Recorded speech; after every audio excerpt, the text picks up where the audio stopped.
what your headline and your caption is, whether it's interesting, it's punchy, and there's a difference in whether you're just doing it to create controversy. But again, I think the audience is smart enough. Yesterday, for instance, something happened, and immediately there was a horrible, horrible backlash. So, I don't think... what was that? I'm going to follow Sohail's this thing and not name anyone. You don't think... Okay, let's go. But I think they'll catch on if we talk about it. I'll tell you, at times now, shame in Sydney. That had a backlash on time. It was simple. There's no rocket science. Not as if, So Particulars is making some important silly comment. Gentleman in front here would like to say something. Question to Sohail. Tell us who you are first of all. Bobby Bailey, I'm a film producer. And 20 years ago, I got a certificate for a film called The Bandit Queen. Some of you saw. Different matter that the current sense about chief accused me of having bribed Justice Clinton. I feel proud of it. Mrs. Gandhi at failed. But my question to you is, we've got 4.5 years left of this government. What's your suggestion as to how do we tackle this problem of being able to get a creative product out? Because I actually don't see a hope in that. Bobby, my view is nothing has changed. We are making it out as if something has changed. You've had dolts in the censor board earlier as well, but they were people like you and me, so we forgave them. Now, because you have Pehlal Nilani, who most people can't have an intelligent conversation with, he's the target of your ire.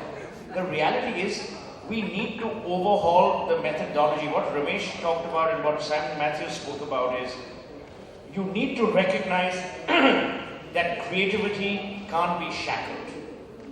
Creativity needs to be harnessed, it needs to be encouraged. Having said that, a lot of mainstream cinema in India is equally responsible for the kind of ugly stereotyping that they've indulged in. Qua women, qua police, qua law enforcement. So Ramesh can sit here and say, no, we are fine. I mean, in a manner of speaking. The cinema or the film industry is equally irresponsible when it wants to be. Is it affecting society? Well, is it affecting changes in society? You see, we are 1.1 billion people, so there's bound to be insanity of one kind or the other. So every film reflects that partial insanity, and then the filmmakers say, oh, but our society is like that. Now, there's a film which won an award, Haider, where the film director, who has mentioned nothing about Kashmiri Pandits, which is a group of people of ethnicity who were there was an exodus from Kashmir. So he says, I dedicate the film to these guys. There is not a mention of Kashmiri Pandits in that film. So, there's a lot of stuff that's going around. My simple view is, and I'm a former advertising person, I think the only way we can evolve is through self-restraint, where we become responsible towards the nation and towards our society, where we curb the desire to inflict our personal views on such severely private matters such as religion and caste. And tragically, religion is a lightning rod in this country. It wasn't for a long, long time, but it's back on the front pages, it's back in our mainstream, or in our mind stream, and that's a worry. And it's being used as a political weapon. So when you use religion as a political weapon, then everything goes, and that's the one. And can the media, in its present form, whether it's television news channels, mainstream television entertainment channels, or the film industry, can they counter this? Can they? Is it their role to counter it? I don't think it is the role of a Ramesh Sippy to be the messiah of new sociological change, or tell us or give us a moral science lesson in 2 hours of cinema making. But what Ramesh Sippy and his ilk must do is recognize that there are simmering tensions which may well be avoided from exploding if we deftly navigate some of the creative output. But these are the realities. The same Amir Khan, who went to meet Modi and was his Swachh Bharat ambassador, his film was banned in Gujarat when Modi was chief minister. Listen, I told you you will be invited next year. Let me finish. There's a gentleman who wrote a book on Sonia Gandhi. That gentleman's book was not allowed to be published until the Congress was in power. That's Avero. It was published now. So we have these, but as I said, India is not unique. So don't paint India into this corner of, oh, there's no freedom of speech in India. There is far too much of freedom, if you ask me. Some of that freedom needs to be tempered with sagacity, wisdom, and responsibility. And we as citizens owe it to ourselves and to our nation. So I don't think we are undergoing a huge freedom of speech crisis. The fact that I can sit here and abuse, almost everyone and still catch a flight means nothing and answer a long question.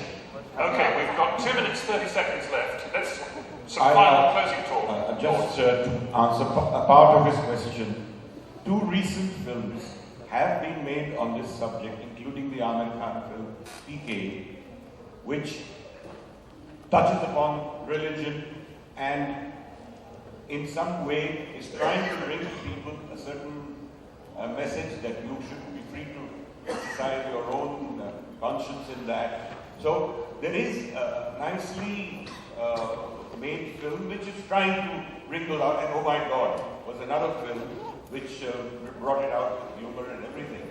So it's not that the filmmakers also not trying. They're exercising restraint by doing it in a nice manner. So let's appreciate what they're doing right also.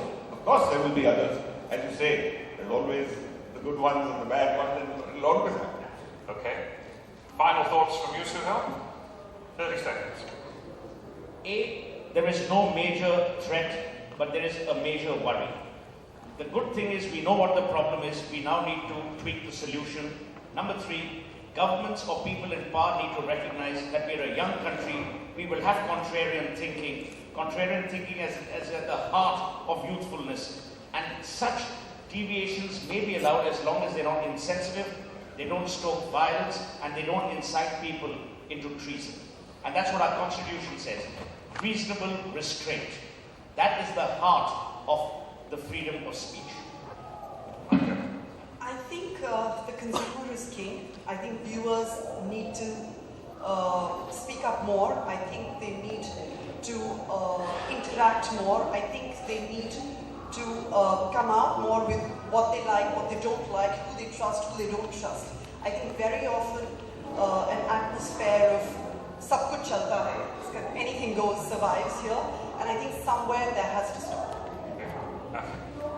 I spoke earlier about the fundamental core issue for the BBC being trust, and Suhail talked at length about responsibility with the freedoms that organisations that they have. And part of our responsibility at the BBC in maintaining that trust comes with all the bits that go with that in terms of our reporting. So the pictures we choose in our reports, or the pictures we decide not to actually broadcast, the context is absolutely crucial in explaining stories. The language we use, and again the language we choose not to use in our reporting, and the breadth of views within our reports to ensure balance. I think that is absolutely crucial in terms of being responsible in the messages and in the news reporting that we cover. And if you look at that and you concentrate on that and you don't deviate from trust and impartiality, then you do get and arrive at a place where there's balance and fair coverage. And I think that is absolutely critical in all the decision making that we do in deciding what and how we do our stories. This debate rage on for hours and days. It's been a great hour or so with these 4 luminaries up here, strident views. So I'd like to thank Ramesh Sippy, Suhail Seth, Manika Raitwar and Matthew Abroliwala, and you for taking part and sharing your time.